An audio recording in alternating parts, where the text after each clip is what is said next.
Значит, сам боится. Живо собирайтесь в затворы. И вот что. В случае обнаружения противника и чего-нибудь непонятного, кто там по-звериному или по-птичьему кричать может. Я серьезно спрашиваю. В лесу голосом сигнал не подашь. У немца тоже ухи есть. Я умею. По какому? По ослиному. И-а, и-а, и-а, и-а.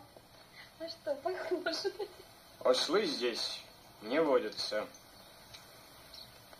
Ну ладно, давайте крякать учиться, как утки.